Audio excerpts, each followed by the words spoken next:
if you are preparing for an audit, you are not in control. And if you are in control, you don't have to prepare for an audit. So what does an audit-ready organization actually look like in practice? It's not a huge difference between preparing for an audit and being an audit ready. You're just doing the right things every day and that consistently, and that is ensuring you that you're always ready for an audit. In practical terms, what differentiates smart GRC from traditional GRC frameworks? A traditional GRC has always, most of the time looked at as the road blocker. A smart GRC is something which goes hand in hand with business and actually helps them take better decisions with risk in mind. Why do organizations that are technically compliant still fail audits in reality? Problem is most organizations stop at the implement phase, and that is where the problem is. So while they are on paper compliant, they're actually failing when an auditor looks at it from the perspective, his perspective, or when the real industry hits you.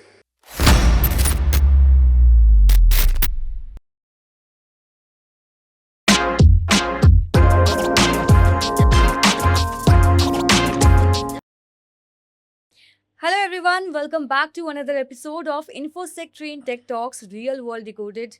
I'm your host Payal Pawar and I'm really excited to be hosting today's session.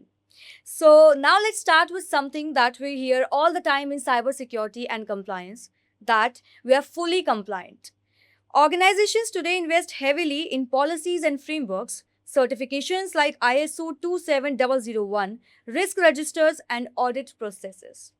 But despite all of this, many still fail audits, miss critical risks, or face unexpected compliance and breakdown. So clearly, something is not adding up. Because the truth is, being compliant on paper is not the same as being secure in reality. And this is exactly we are going to unpack today.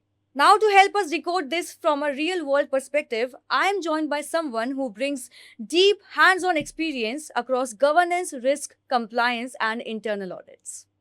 Anish Mishra is not just working in GRC, he has been on the front lines of it. From leading internal audits to handling fraud investigations and strengthening risk and compliance frameworks, he has seen where organizations get it right and, most importantly, where they go wrong. What makes his perspective especially valuable that he does not just look at compliance as a framework. He looks at how it actually performs under pressure in real business environments. Anish, it's great to have you with us today, so welcome to the show. Thank you. Okay, so let's get started with segment 1. So my first question to you is, why do organizations that are technically compliant still fail audits in reality? Yeah, good question to start with so far. Honestly speaking, the problem is most companies actually try and be compliant rather than being in control. Now, what that means in theory or in practical is for a company, let's say for us, or for your company, you would have policies defined. So that's an employee has to do this. For a user, it will be defined that you need to take care of these steps for access management or anything like that. So those policies exist. There are controls around that policies which exist as well. And then there are evidences in place. So what you're actually doing is you are trying to get ready for an audit. You're actually preparing for it. And I say this in, with probably pun intended as well, that if you are preparing for an audit or if your controls only work in front of auditor, you actually are doing rehearsals. You are not actually working on the root cause of it. Now, what's changing or what should actually happen is these controls should work in your phases as well. Normally, when you do GRC or when we talk about maybe the smart GRC from the going forward as well, you should have a design phase where you design those controls. You implement those controls in a way that they go into your pipeline, CI/CD pipelines, or in your day-to-day BAU activities. You operate with those controls and then you validate it. Now, the problem is most organizations stop at the implement phase, and that is where the problem is. So while they are on paper compliant, they're actually failing when an auditor looks at it from the perspective, his perspective, or when the real industry hits you. Okay, so that's a really interesting perspective.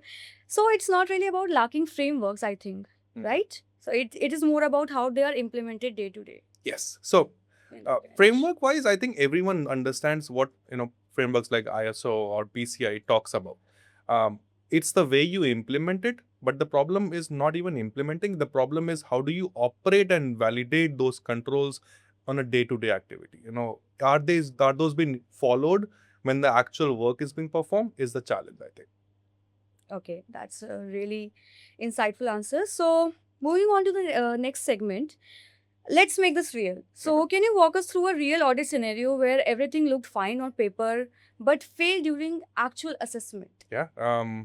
I'll not take my own example of failing maybe, but Yeah, I everyone can learns understand. from their own failure as well. So I'll give you an Mhm. example which is probably very common in the industry, and most of the regulations talk about, most of the frameworks talk about, ISO talks about it, PCI talks about, is something called as third-party risk management.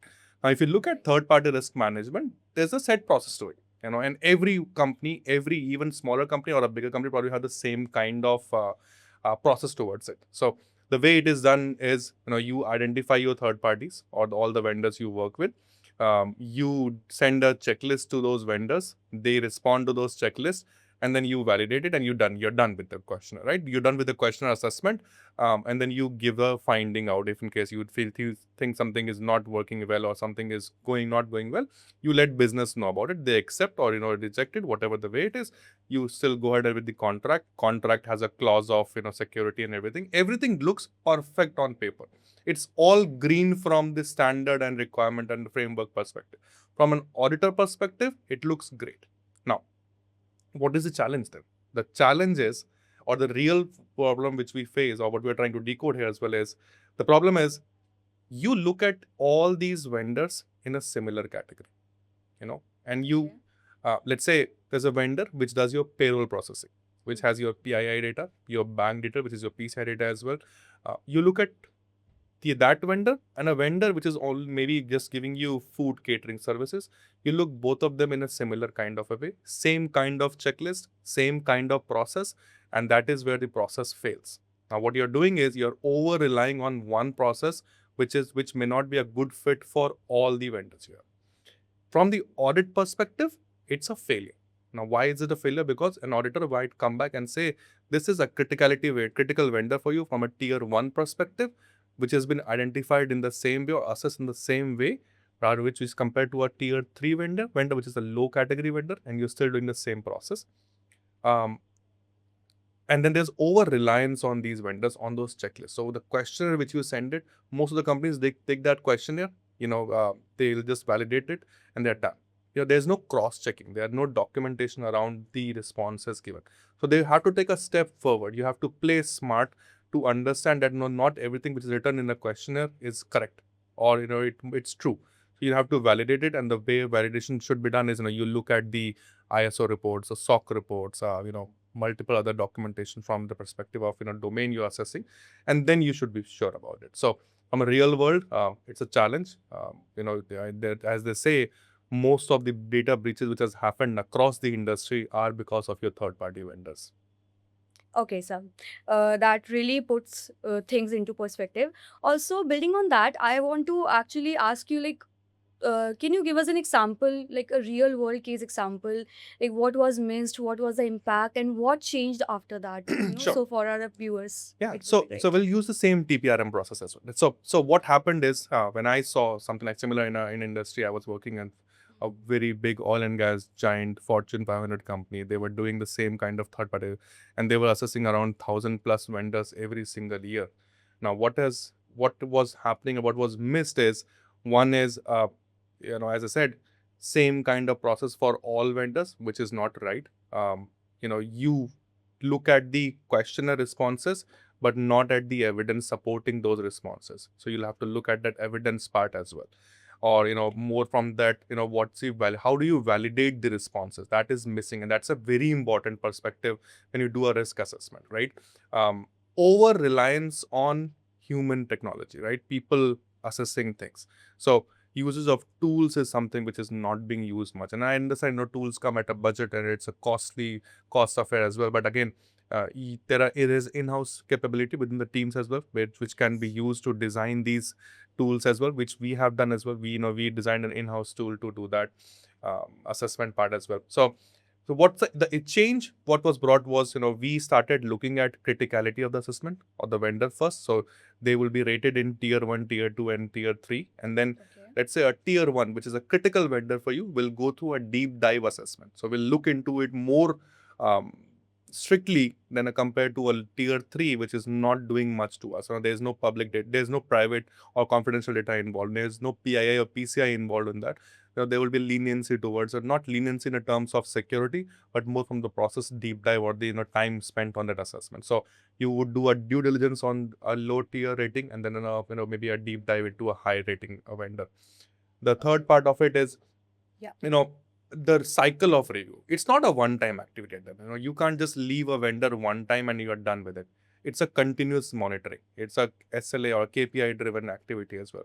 So if anything changes with the vendor, let's say a tier 1 goes from on-prem to cloud, you should be the one knowing it because you are taking services from them. And then when something like that happens, you should do a reassessment of that. So, on an average as well, every tier 1 vendor should go through at least an annual refresher cycle, while a tier 2 and tier 3 can go through maybe a couple of years and 2 or 3 year cycle as well. So that refresher has to come in as well. That's how you build that continuous monitoring towards your third parties, and you are on hold with them. How are they performing in the industry and what is going on with them. So now you keep that control, not just being compliant part of it. Yes, sir. Thank you so much. That was very interesting and very insightful answer. So moving on to the next question, it's about what smart GRC actually means. So we hear the term smart GRC a lot in practical terms. So in practical terms, what differentiates smart GRC from traditional GRC frameworks? Yeah. I've been hearing that term as well. Smart GRC. Right. Multiple times. Every forum talks about it. Um, Wherever you go these days, I think expectation from the GRC leaders as well is, how do we move from away from traditional GRC to that smarter GRC. way? Yeah. Now we need to understand what is smart GRC at all. At the end of the day, what is smart GRC?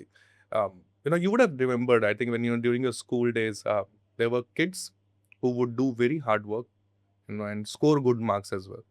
And then there would be kids, who will study a night before the exam and still get the same number, right? Probably people who have done BTech can relate to me as well. We used to study a night before the exam, get ourselves to the scoring level where we excel well, we get good jobs and everything, and we come out right. And people never realize that it's at the end that you started working on. Again, that's not the aspect of GRC. The smart GRC is where you think out of the box.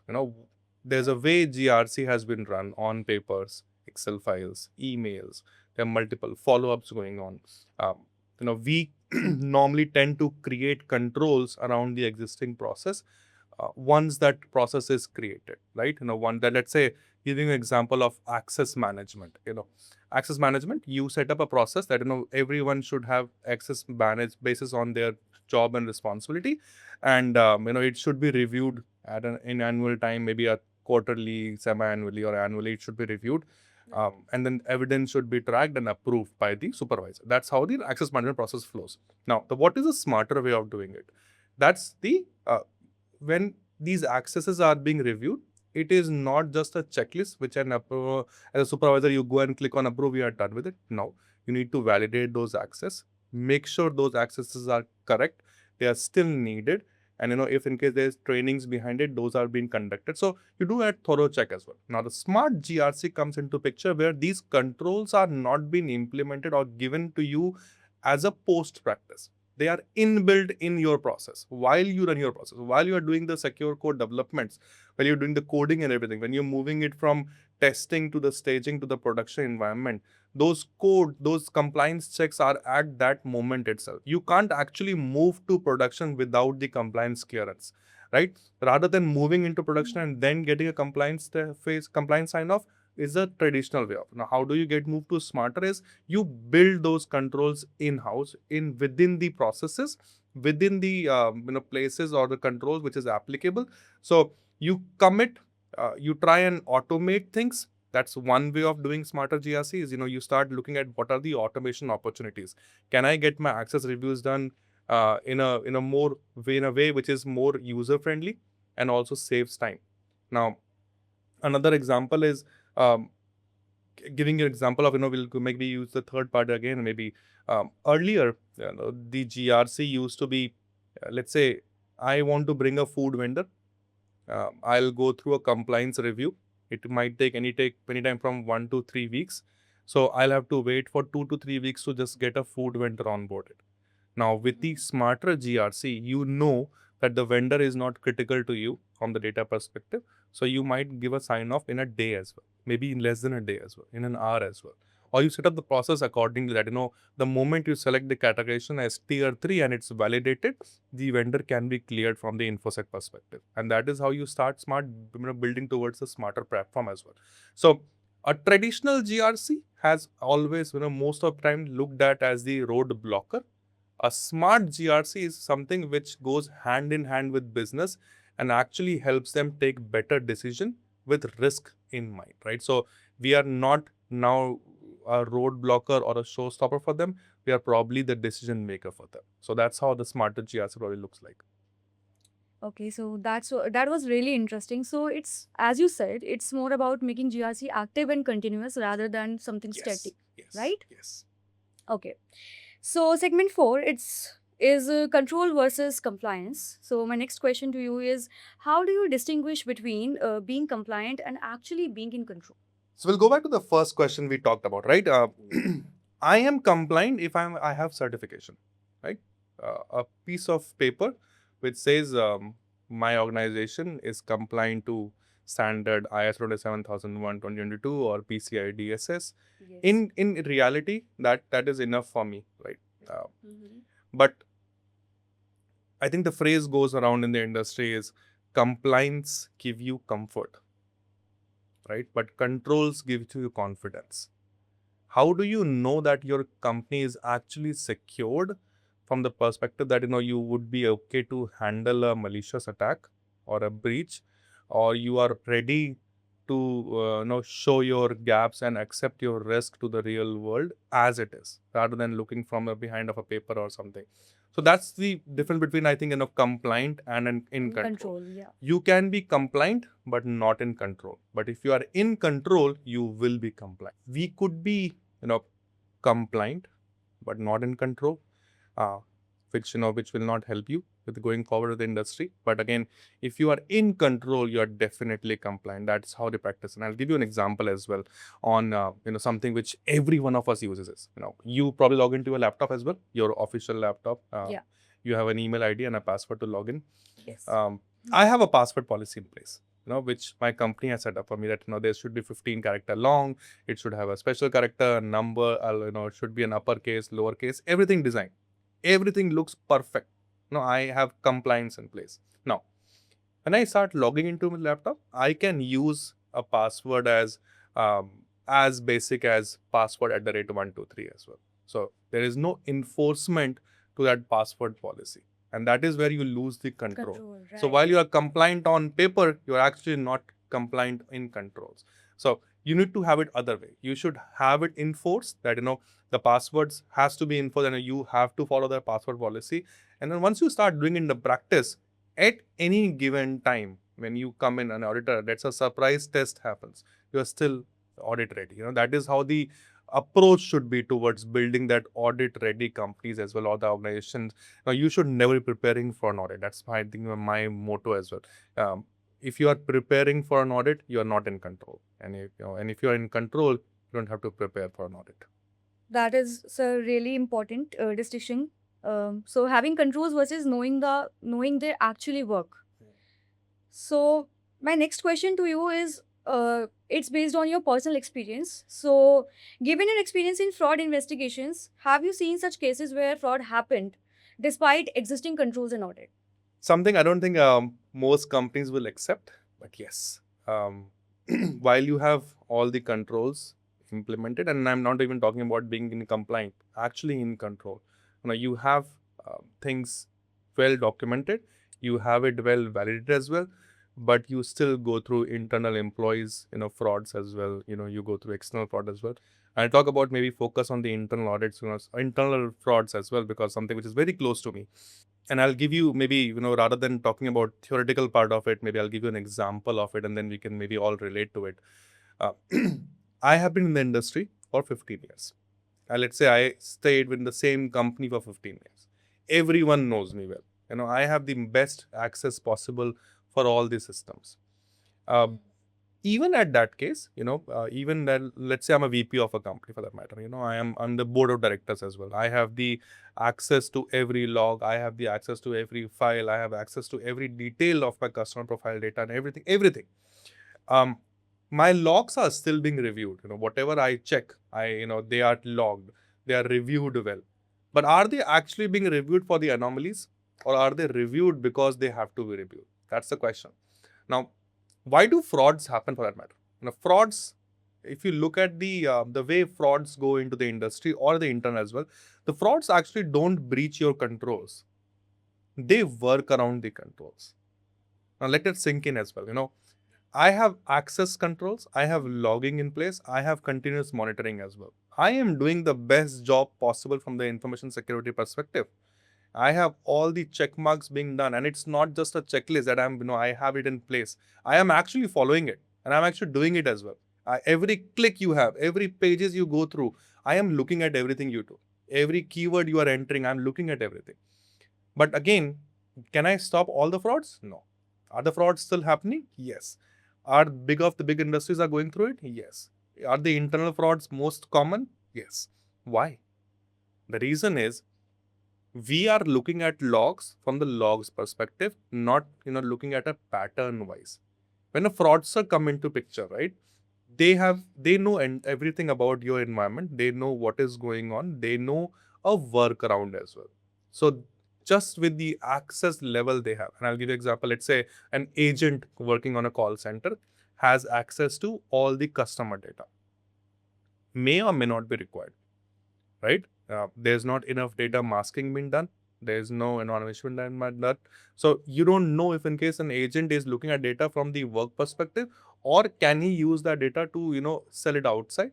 One example, use it internally to for other inform or other ways he wants to use it, but he has access to the data. Now, clicking on something doesn't make him a fraudster, but clicking on something which he has no work with creates an alert. Are we looking at those alerts in a way we should be? Probably not. And that is the challenge we have. Now, what has to change is you have to look at the logs from the anomalies perspective, from a pattern perspective, and get those alerts reviewed. You can't fix something if you don't look at your risk on the same day or the same moment. If you are looking or reviewing your risk at or your alerts 3 days later, fraud has already been probably happened. So you'll have to be on your hands on, step up, pull up your socks, whatever terminology you want to use, but you have to be active at that moment to make sure you work on the alerts. That's where the internal teams of the monitoring, SOC teams and everything will come into picture. If you have something where the internal teams monitor those activities, you need to be on hands on top of it to make sure that those alerts are being reviewed well. Normally we miss on that pattern, and that is how the fraudster probably use that information. So they will go beyond the controls which is already there in place, so they'll know what is being reviewed as far, right? And I, from, let's say I'm a VP, giving an example, or an agent who understands through the training given to them that anything which I do on the system is tracked now, but they don't track whether I'm doing something which is not required. So you need to be on alert to see if in case something which is being done from agent from an unusual perspective. Let's say, Payal, you go ahead and start looking at from something on an email address which is not something related to you. You open a file which is used, let's say it's from a DevOps script. It's not related to you, but you have access to it, so you just open it and start looking at it. That's something unusual, right? And that is how you should start looking at it from an unusual pattern as well. If something is not looking right, something is suspicious enough to start investigating, let's start doing that proactively, and you should be able to manage or contain those fraud going forward. It may not even happen eventually today at that moment, but going forward, if that behavior remains same, we might be able to lower down the percentage of fraud attacks we get internally. So yeah. Okay. Thank you so much, sir, for sharing that. And it was such a great example. So, our next segment is about a topic which I'm sure people would want to know. It's about future of GRC. So, what is changing in GRC right now that most organizations are not prepared for? Multiple things, to be honest, and I am learning as well. While I have been in this industry for 15 plus years now, Yeah. every day feels like a new challenge in GRC because there's something going on. Too many regulations coming into picture, too many expectations from AI perspective. Few things which has to be changed, and I think the future of GRC is definitely going into an AI mode. So you will see more automation coming into picture. Yeah. More. Like, is it automation or AI in audits or real time I compliance? think it should be What all is of it? them. So you will have more automation from the perspective that activities which are be done by human as of now, which takes an hour, 2 hour, in like user access reviews or something like that, Yeah. might be brought down by to maybe 5 minutes, 10 minutes, but for using an AI tools. One, continuous monitoring is something which will start happening, or it is already happening as well. There are tools in place now. Real time dashboards are now being which are being used by almost every single organization I have seen. Reason being is you need to know what are your risks at the moment itself. What are the security measures you have been taking to come to make sure those risks are compensated. That's something which is going on as well in the market. And then the AI part of it, right? Now, how are we using AI to for the in the betterment of GRC? Can we start looking at GRs from perspective that where lets you make decisions in a more risk based approach rather than a traditional earlier which we used to have, that this is our risk, you accept it, you decide what you want to do. Business has to recall, so you become that thought partners as well with the business. So GRC now should go hand in hand with business and business stakeholders, and then that's something which will change. That is something which which is already changing as well. So yeah, the future of GRC is bright, to be honest. That's really interesting. And one thing is clear that GRC is clearly moving towards being more real time and more technology driven. For sure. Okay. So next is audit readiness. So what does an audit ready organization actually look like in practice? So an audit ready organization is something where you don't actually prepare for an audit. Let's say I have an ISO 27001 audit coming up in 3 months. If I start preparing for an audit a month in advance, so that I start collating evidences, I start looking at giving stakeholder sessions as well. I am making sure my stakeholders understand the compliance and the control around it. They understand the gaps and the risk registers and everything. If I am teaching them for a session with an external auditor, I am not audit ready. Now, how do you look at an organization that and they are audit ready? Is I think there are three, four things which you look at, or you do as an organization. One is your evidence ready approach. So we use smarter GRC or the smart GRC for that matter, in a way that we keep on collecting evidences as in then the process happens. You don't wait for those at end of the year to collect all the evidences.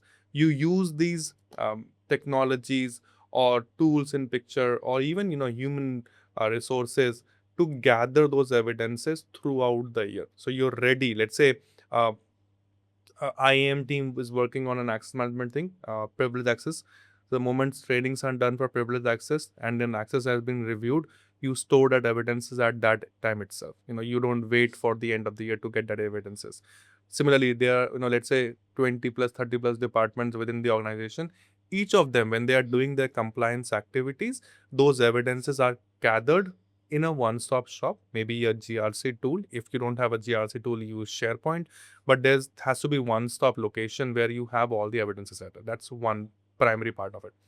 Second is a continuous monitoring on your controls as well. Very important. And I talked about something called as design, implement, operate, and validate part of it. So the first two is something which is already done. Now, how do you work on the operate and validation part of it? Is the where the difference between an organization preparing for an audit, an organization which is audit ready comes into it. So if you are validating what you have been implementing and operating in that same manner, you're always ready for that. So you know that your controls are working well. Your controls are creating alerts. Now, while alerts are always looked into a manner that they are not right, I would say in a different perspective, if your controls are generating alerts, if your controls are giving you red flags, that is something when you're ready for the audit. You know what is not well, and you know what is going well for you. So the not well part of it is something which keep on working on, and then the what is going well for you, you keep on doing that on an autonomous mode. That that's going well for me. I just need to focus on this part of it. The third part is the real-time dashboards, right? So what is green for you, what is amber for you, what is red for you is something you need to keep a track of. And that's not just about you. It's also about giving trust to your board of directors, your senior stakeholders in the organization, to help them understand what is going well for us, how are our KPIs looking from the GRC perspective, what are the top 5 risks we have in the industry or in our organization for now, what are the safety implementation or the safeguards which we have around those top five risks maybe. So that's something you'll also look at. So it's not it's not a huge difference between preparing for an audit and being an audit ready. You're just doing the right things every day, and that consistently, right? and that Yeah. is ensuring you that you're always ready for an audit. Okay, so that was such a powerful statement. So moving on to the next question, are organizations still relying too much on periodic audits instead of continuous monitoring? Yeah, I think all of them. If not, maybe Hmm. 1%, 2% organizations which have enough bandwidth, uh, probably using smarter tools and everything, they might be. But most of us in the industry are still following the periodic reviews, and thus, also being not ready for an audit, or I remember I talked about something. You can't look at your risk which has been given to you 3 days back, and you start looking at it today. Now, Yeah. if there's something which is not going well, you can't wait for a quarterly review to do that audit. So normally, how does an industry work? Is like, from a GRC perspective, we have quarterly reviews, semi-annual reviews, and annual reviews. Once in 2-year reviews and once in 3-year kind of a reviews. I gave you an example of TPRM as well, risk assessments for the third parties. We follow the same kind of practice there. All of our controls activities which we perform, BAU activities, goes through the same cycle, right? Quarterly reviews, semi-annual reviews, annual reviews, and so on, right? But the problem is that is not going to work anymore. Uh, Controls, while they are implemented well, uh, there are enough talent in the organization, not in the organization, but the breach organization, data fraudsters and people who are attacking this community. They are very smart, smarter than smart GRC as well. They are very smart. They keep on finding the loopholes in the existing control, no matter how good you are.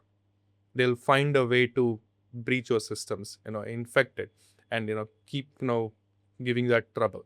Now, that if you keep on relying on the periodic reviews and everything, it probably has been working for you well enough from the framework and from the governance perspective, but you will have to move to a continuous monitoring no matter how. You That is how the future of GRC also look like. You have to move towards the continuous monitoring, and the way you should be doing is, there should be alerts being created for each of the controls. If the moment it goes in a manner which can create a alert for you, so you have to configure those alerts. So you'll have to move towards automation of that.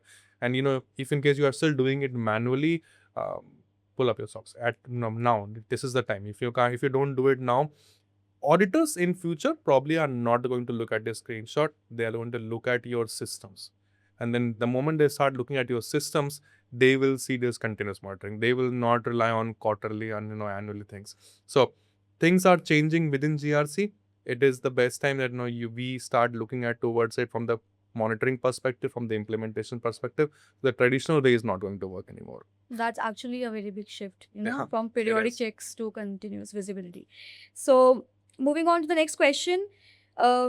In fast scaling organizations, does GRC slow things down or can it actually enable the growth? Yeah. See the position I am in. I will say Yeah. GRC actually helps. Now, traditional GRC has been looked into a way that it slows down the entire process. Uh, Very basic example, we have talked about as well. Um, Third parties coming in. We normally take our good time to review things from an infosec perspective. Time takes, it takes time to review things, go through questionnaires, go through evidences. Everything takes time. But we can't be doing that for all kind of vendors, right? Or similarly, let's say a business wants just do a POC of something. You really can't be doing the entire assessment for a POC. So until the vendor is not selected, you let the POC happen with the due diligence, which might take lesser time.